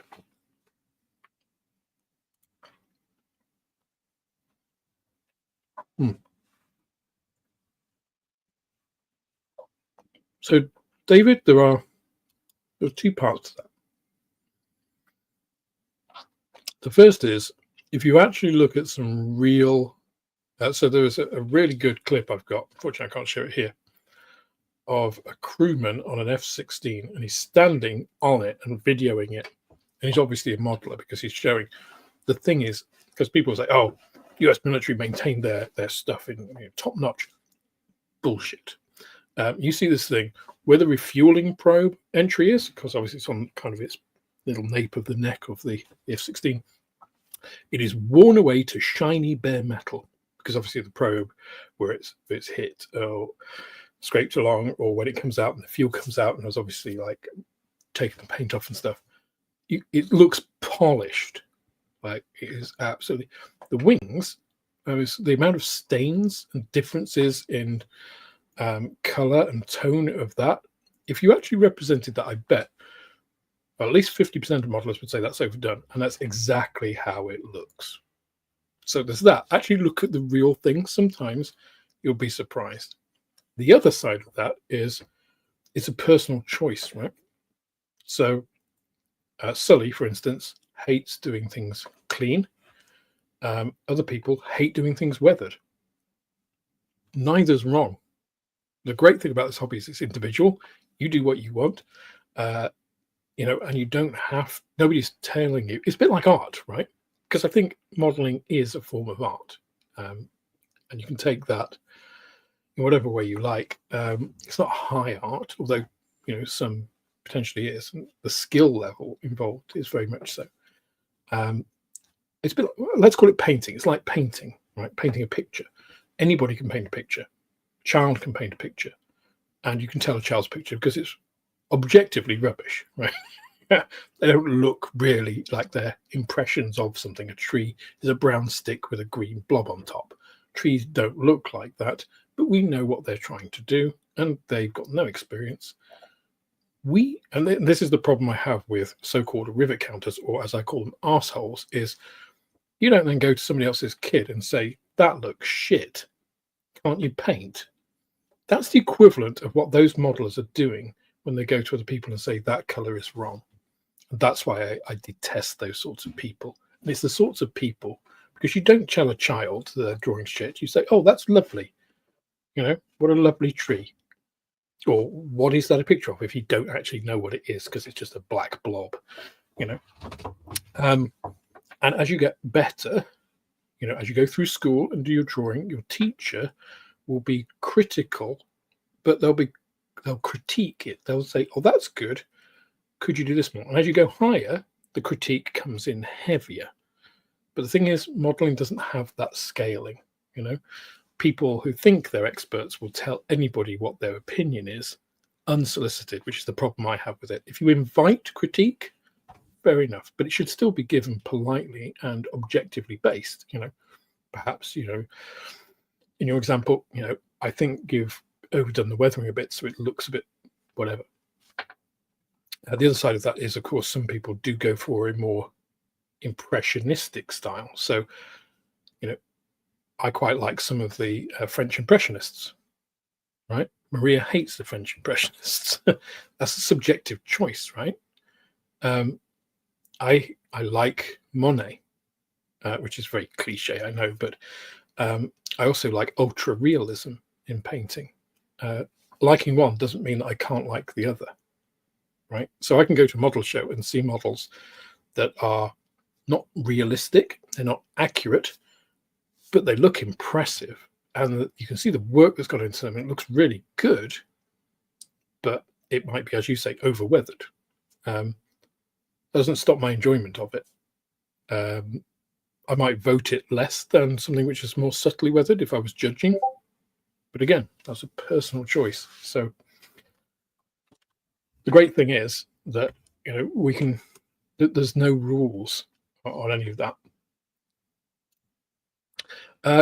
Question: is it just me, or does anybody else join kits but dislike painting? So I really enjoy painting, but it's one of the reasons I like Outlaw paints is Outlaw paints speeded up. So one of the things I don't like is waiting. I'm impatient. I've always been impatient in many areas of my life. So yeah, Outlaw paints mean that you don't have to wait as long. So I think a lot of people are like that. And again, in exactly the same way as I answered the last question, it's not wrong, right? It's not wrong if you don't really like putting kits together, but you really enjoy painting them. I know people like that as well. They live for painting it and weathering it. That's the bit they enjoy. Putting it together is the chore they need to get through to get to that point, right? So neither is wrong. You know, that's the spectrum of this hobby, that you can enjoy it all, yeah, or not, as you choose. Question: do you think Airfix will drop a surprise release of the B29 considering the anniversary year? That is possible. I think they might do it as a vintage classic because they already have a B29, and I'm not sure. If you think of, again, okay, judging Airfix, and when I say, you know, I'm looking at guessing what they're doing, I try to look at what they've done in the past and the markets they're in. If you think their primary market is the UK, right, we're a small market globally, but it's the UK, it's Australia, which is a tiny market, and it's the US. But they don't serve the US and Australia particularly well from a business point of view, as I understand it at the moment. I could be completely wrong, but the primary market, where they got the most foothold and most market share, is the UK. Would a B29 sell in the UK in the numbers that need to justify brand new tooling? I don't think so. I don't think so. Look at who makes B29s. So it would back in the day, obviously it did, because they were one of the only companies making them, right? So Americans bought them and they had a big global distribution. They had Airfix America stuff. I know they have Airfix America there, but they don't have the same footprint, let's call it. And the problem with America is that you get really good business imports and relationships and shipping from Asia.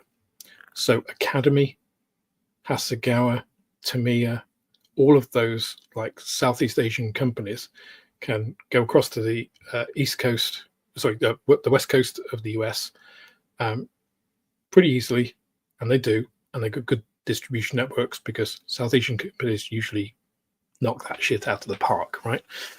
I've worked for Japanese companies, they're very good at that kind of stuff. American companies, English companies, not so much. So I think that's why you see like Academy B29s, you know, they do well and they've done well. They've done some great ones and they exist. For Airfix to compete with that now, I don't see the return on the investment for them. So I think a reissue of the old B29 as a vintage classic, absolutely possible. I don't think it will be a new one. I stand to be corrected, and I'm always happy. One of the things, you know, I don't have ego on in that respect. I do have an ego, obviously, but not in things like that. I'm happy to be wrong. You know, and I don't think they'll do X, Y, and Z. If somebody does, I'm just like, well, great. I'm wrong. I don't really care, and that means we get another good model. So everyone's a winner. I'm not diminished by being wrong. I have used oil sew. Is that the question? If so, I think I've missed it, John. Mm.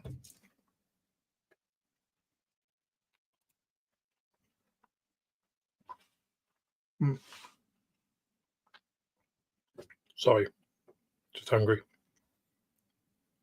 I've been talking too much and not eating today. Supply chain in the war did have big issues, right? It's one of the problems with trying to get accurate, inverted commas, paint samples, is that especially the Germans later on in the war had big pressures. Early in the war, it's actually the British had big pressures because the main producer of titanium dioxide in Europe was Norway. And of course, that was occupied. So we couldn't get titanium dioxide. So we used zinc compounds, which are much more prone to fading than titanium ones.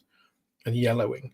So, which is why a lot of like the also it reacted with some other pigments, which is one of the reasons that PRU blue faded so much and went weird colors, is because it had, I think it's zinc oxide. It had zinc oxide rather than titanium dioxide in the pigment. So that was one of the reasons it actually chemically changed. So yeah, it's, I say we can strive towards accuracy, but being so nitpicky about it is just wrong. And you are like King Canute railing against the sea.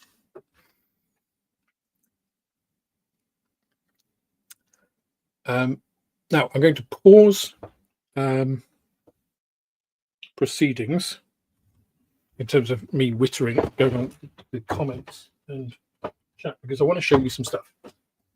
And I'm looking at the time and realizing that if I don't do it now, I might not have the chance. So, first one, which is an obvious one from ICM, right? And I'm sure you've seen these releases, but is this, right? The Truppen Luftschutzwagen, or basically a truck with a Flak 38 on it. So these sorts of things, these vehicles, often kind of ad hoc. You know, it wouldn't necessarily be a factory produced in this configuration, but Flak 38s on all sorts of vehicle beds were used. I think they produced like almost 10,000 of the things or more during World War II. It became, Flak 38 became the primary anti-aircraft weapon of the German army, because obviously they lost air superiority after, well, when they started shipping people to the Eastern Front. And of course, you've got aces there with huge tolls because they were fighting as inexperienced Russian pilots. Of course, had their own problems because of Stalin.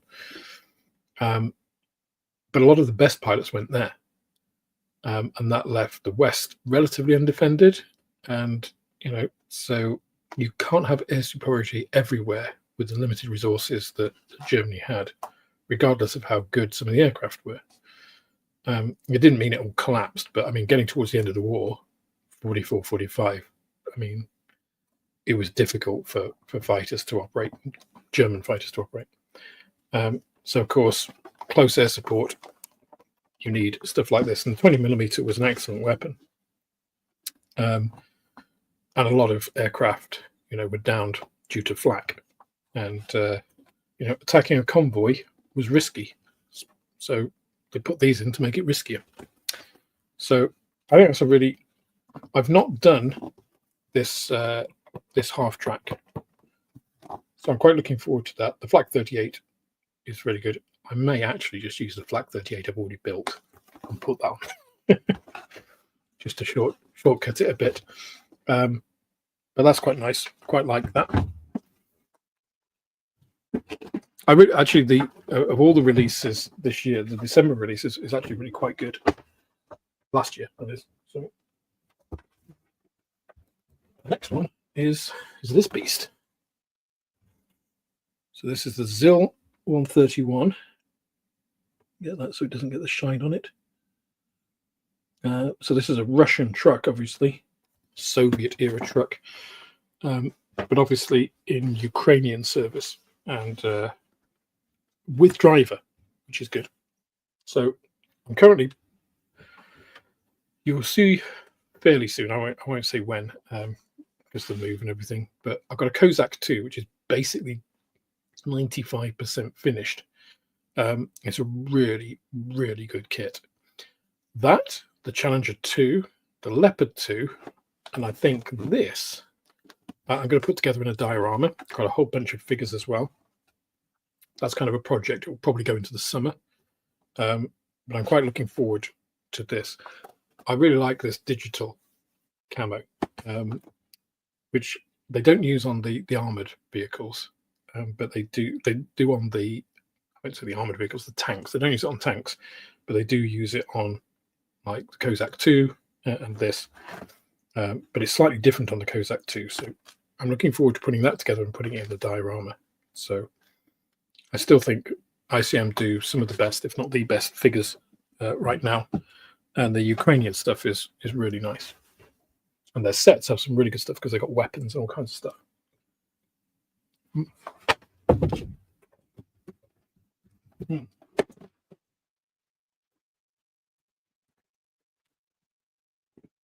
Give me an opportunity. This one's next. The Wehrmacht armored vehicles. So this is obviously just a set. Just a set. It's huge, look. But this is 3 existing kits. So it's the Panhard armored car, which is in German service. This, which is the the SDKFC 254, I think. And then obviously the 251. So, oh, it's got them on the side. I could have just read it. 247. So 247 Aus B. It's kind of like a 251 kind of design on wheels. So this apparently is meant to be a really nice kit, the Panhard. So I like that. And in the same vein as the Ukrainian diorama, I'm also doing an early war German diorama. The other one is a desert Gulf scheme from the first Gulf War. So expect that to come again. These are kind of year projects. Not that they'll take a year, but don't expect them next month. Well, that's what I'm saying. And then the special one is this. This is the one I've been waiting for. The US Special Forces helicopter. It just looks mean, doesn't it? Look at it. But again, if you look at this piece of art, it's like, that's not black. You know that the aircraft is black, but if you, again, scan that, and in fact, do that. Let's take a reading on one of these areas.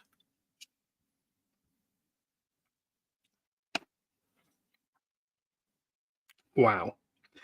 So the top of this here, right, where the sun is shining on it, the light is slightly reflecting. So I mentioned the L value of rats, right, it's 25. And the really dark German grey, I think, is like a 30. The L value here is 61, which is extremely light. It's very neutral, but that's really light.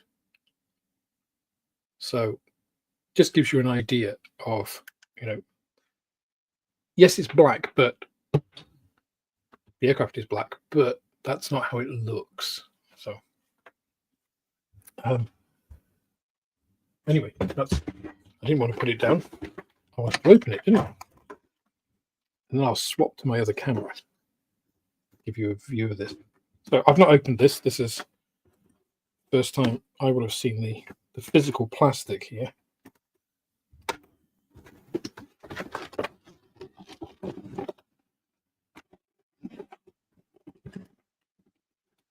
If I can get it out of the box, which it would help. Would help if I actually cut all of the sellotape. It's not doing me any favors. Okay. It feels relatively light, but that's because I've just been handling the same size box with 3 kits in it, so it's bound to. Oh, nice. That's the plastic. Let's put that there.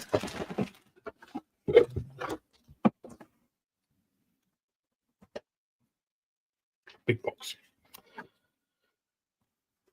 So, the ubiquitous ICM paint guide, of course. Got so many of those. Okay, let me switch to my other camera. Let me move my fake chicken things, because you don't really want a close-up of those, I'm sure. Extra camera. Oh, See, this is why I'm quitting StreamYard, because you have to upgrade to the advanced plan to get an extra camera.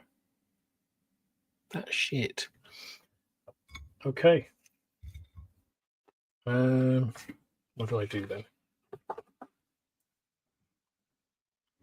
I think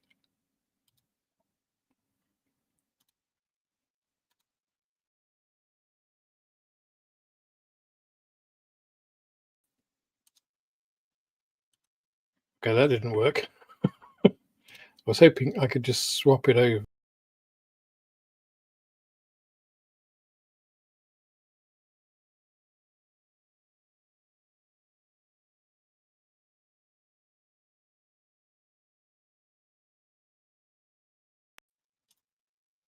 There we go. Okay, let me just check that you can still, I'm still using my microphone. Yes, okay. So here we have, let me make that a bit straighter. So this is the decal sheet. So we've got the instrument panel, the bit in between, and I guess there's some overhead consoles. There's a bunch of stenciling. I wonder how visible some of that is going to be against a very dark background. But then it's not exactly meant to be, is it? But as usual, typical ICM quality. Very recognizable sort of US stenciling. Looks pretty good.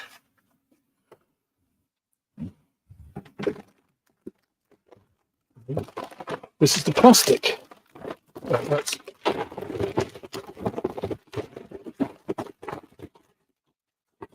We have individual screw runners for the blades. 4 of those. Transparency. Nice. We'll take a look at that in a second. Now, here we go. I mean, the rotors are rotors. What more do you need? There we have the look at the detail on this. Just let it focus. You can see the riveting detail on that.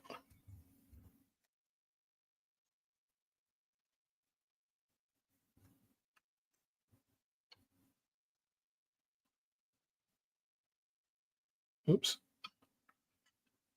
We look at the side here. Come on, focus.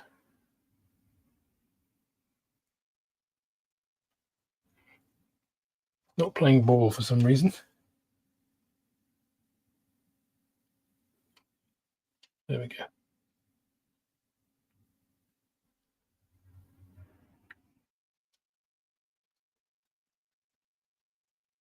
Really. So these are actually raised rivets.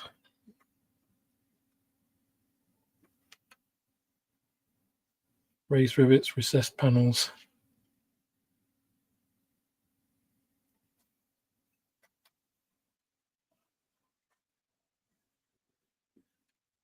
So you've got a mixture of raised and recessed detail all across this.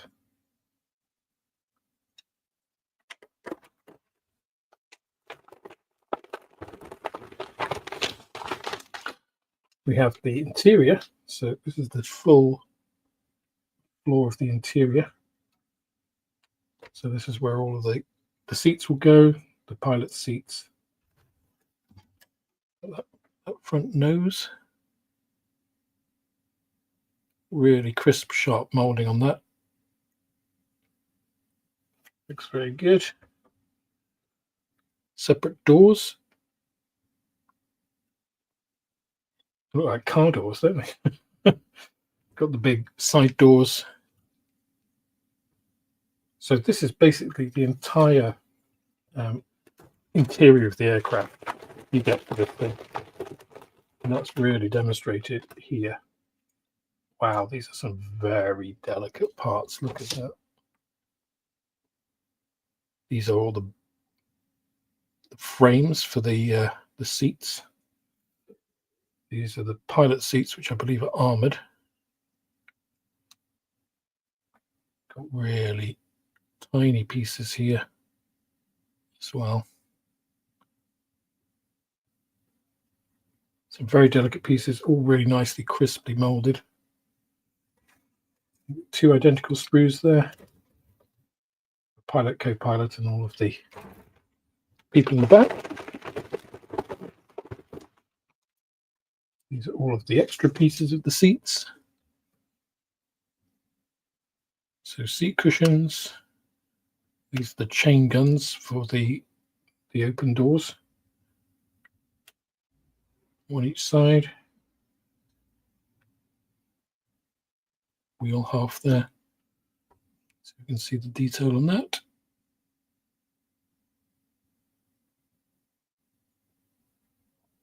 Really nice hub detail on there.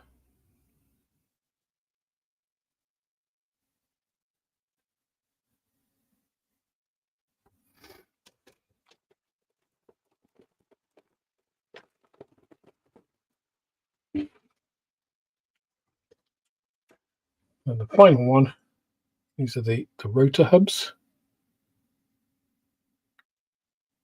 Got some really good detail on that too. Look at that one. All of the linkages.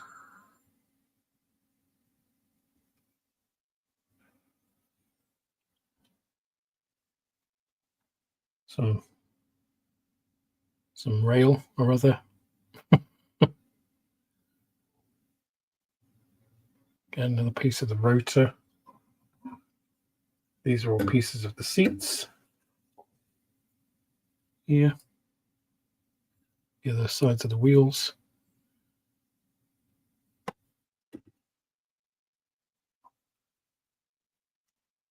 So yeah, that looks really nice. Take a quick look at the transparency.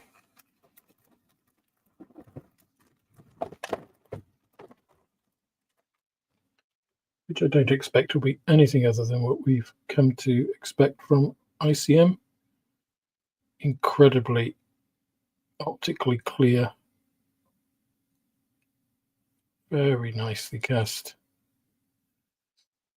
Various lights. Not quite sure what they're all for.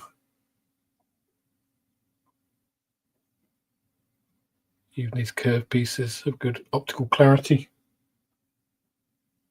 Inserts for the doors with the little holes in. Yeah, superb. Very, very nice. Painting scheme, black. Black. Black. Of course, the masking guide. These, if you've ever used them, I used them on the Mitchell, they're very, very accurate. You use these, the masks that they create from cutting around them are perfect. I mean, you'd expect them to be, but, you know, kind of part of me is always a bit, you know, like, oh, what's it actually going to be like? Going to be a gap, or they're going to be too big or whatever. But these work out very well. Now, I watched the 3-dimensional, you know, the video instructions of this build, and the seat, they seem to put them in kind of backwards. Yeah, upside down. But those are all attaching to the roof, which seems a bizarre way to do things. And then you attach all of these pieces at the bottom. Interesting way of doing it.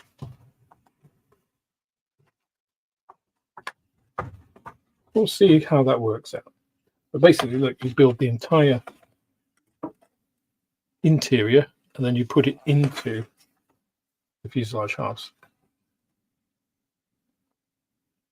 Which actually, from a painting perspective, is pretty good, because you can make this, say I don't follow the rules, God forbid, and did it from the bottom up, so I didn't put this roof on, then you can do all painting of this on the sides and then encapsulate it, which is, I imagine, what I will do. But yeah, I mean, other than engines, you get everything. So that looks pretty nice. Let me flip you back to the other camera.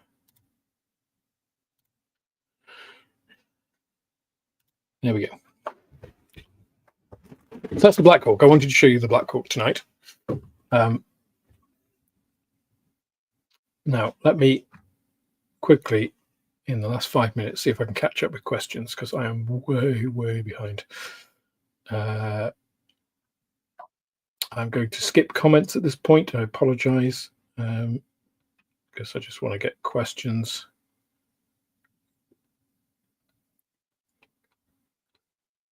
I can always go back.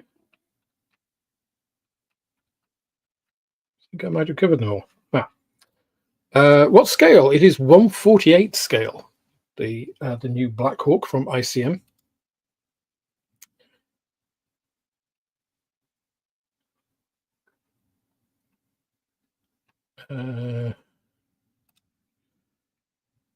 Would say it's a very dark charcoal. Yes,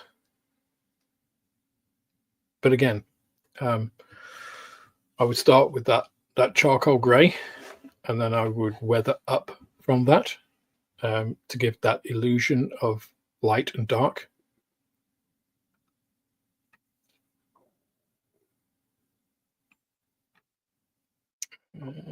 Just right, I'm going to go back because I didn't see any questions. If I did miss any, please pop them in again, and I'll see if I can get that out. Ah, here we go.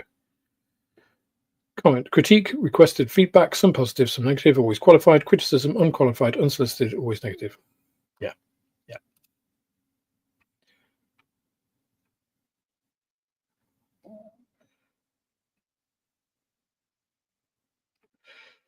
Okay. I think I'm current. Again. Yeah, I think I'm current.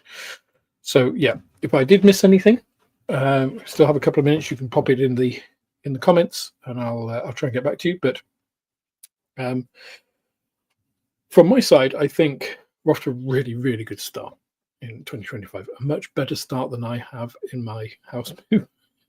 But on that note, we do have a date, so it's looking like the 30th of January. Considering we were all set to move on the 13th of December and it was cancelled, not cancelled, but delayed on the 12th, is a travesty. How it can take 6 weeks to basically pick up from something that was almost done to make it string out. Well, I know how. It's because solicitors want to earn money, and they're squeezing as much out of it as they can. But I would have. Obviously, I'm not the first in the chain. We're not where the issue is. But if I were the first in the chain, I would pay them a little bit more to make it happen faster. Comment: if model making is an art, which artist are you? Pollock, Picasso, Van Gogh? That's a good question, actually. If you think about it like that, if model making is an art, how would you classify yourself as a painter and a modeler? Are you a classical artist? Are you an impressionist? Are you a modern artist? Are you an abstraction painter? For myself, I think I would say I am pretty old school, and I'm trying to become more impressionistic. I think my heart is impressionistic, which again is about the illusion of reality. But the classical artists created that beautifully. I think, I am more classical because the Impressionists did it very quickly. They created their works, that impression, without the work and the redoing of stuff that the great masters did, or that classical school of painting. I'm not trying to say I'm a great master. That's not the truth. But that style of, like, you know, very ordered, kind of progressive, kind of rather than just intuitive. I don't feel I'm an intuitive modeler. I'm much more, not to say that I obey the instructions, because I don't. So if I take the instructions as a guide more than instructions, it's not like making an IKEA cabinet, you know. And if I think there's a better way to do something, I will absolutely do it that way. Like that kit I just mentioned, Black Hawk, I'm already thinking I could probably do it without the top, like put all the seats on the bottom and then bring the top on rather than the other way around, which just seems more work than is necessary.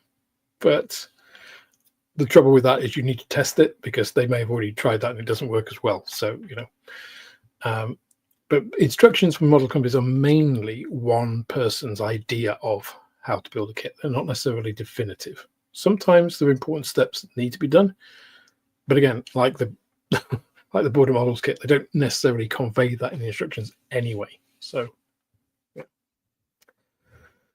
Anyway, on that note, Banksy. He wouldn't have a YouTube channel though. So, but that's a good. I like that question. Comment from Rubbish Modeler there. You know, what model? If model making is art, what artist are you? That's a good icebreaker at model making events, I think. But on that note, thank you for spending the past couple of hours with me. Please do let me know what you think of the Airfix release on the Airfix video. Likewise with the Miniart. I'm actually going to do ICM again as a video rather than just a live stream, because I kind of want to address all of the companies equally. And yeah, I did the live stream, which is fine, but I did the live stream with Moss on Airfix as well. So I want to do the ICM one as an actual video. I think they're more easily found by people as well if they're videos rather than live streams. And live streams are longer, so condensing it into 20 minutes I think is fair. So that'll be coming out at some point soon as well, because of course most of the work is done for that. Just need to do the video.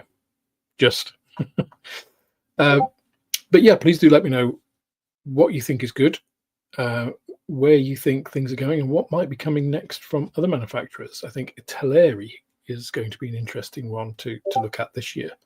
I won't say Hella because they've not done anything for a couple of years. So I'd love to see them actually release something. They've been saying they're going to do something new for years now and haven't. So I'm not going to hold out for that. But for the others, I think the next big one, Nuremberg Toy Fair with Revell, Italeri when they drop theirs, and then of course Hobby Boss and Trumpeter and I Love Kit, Zhongshan Yatai. What are they going to do? Because they say they're going to do a lot, and then they do a lot, but not necessarily what they said they were going to do. So it'll be interesting to see what that is going to look like this year as well. But anyway, I wish you all a fantastic evening, a great rest of your week, and I'll pick you up on the next one. Cheers, guys. See you soon.